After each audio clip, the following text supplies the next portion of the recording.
நேத்து வந்து ஒரு எக்ஸ்பிரிமெண்ட் சொல்லி கொடுத்தேன், நான் த்ரெட்டிங் எக்ஸ்பிரிமெண்ட். அந்த எக்ஸ்பிரிமெண்ட்டை யூஸ் பண்ணி நான் ரவுண்ட் பண்றேன் பத்தியா. இந்த ரவுண்ட் பண்ற ரவுண்ட்ல இருக்கிற ஹேரை மட்டும் நான் ரிமூவ் பண்ணி காட்ட போறேன். ஃபர்ஸ்ட் வந்து ஹேர் எப்படி ரிமூவ் பண்ணணும்னு கத்துக்கோ. அதுக்கு அடுத்தது வந்து பாத்தீங்கன்னா ஷேப் வைஸா எப்படி ரிமூவ் பண்ணணும், ஷேப் வந்து வச்சு அப்படின்னு சொல்லிட்டு பாரு. இப்போ நான் இந்த ரவுண்ட்ல இருக்கிற ஹேர் மட்டும் வந்து நான் ரிமூவ் பண்ண போறேன். நான் வந்து த்ரெட் வாயின் பண்ணிக்கிறேன். எப்பயுமே நம்ம ஒரு ஹேரை ரிமூவ் பண்றோம்னா அந்த வேக்ஸ் ஆகட்டும், த்ரெட்டிங் ஆகட்டும், எல்லாத்துக்குமே பாத்தீங்கன்னா ஹேர் வந்து எந்த டைரக்ஷன்ல இருக்குன்னு நம்ம வந்து ஃபர்ஸ்ட் பாத்துக்கணும்.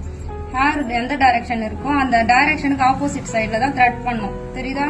நான் வந்து ஹேர் வந்து இந்த பக்கம் பார்த்த மாதிரி இருக்குது எல்லாமே. நான் அதனால அந்த சைடே இப்படி போயிட்டு அதுக்கு ஆப்போசிட் சைட்ல தான் நான் த்ரெட் பண்றேன், தெரியுதா.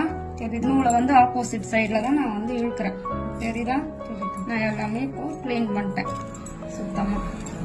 அதே மாதிரி இந்த கத்திரிக்கோள் மாதிரி இருக்குது பெருசா வச்சுதான் நம்ம வந்து த்ரெட் பண்ணணும். இல்லைன்னா இப்ப பாரு, இந்த இடத்த ஃபுல்லா கிளீன் பண்ணியாச்சு, தெரியுதா.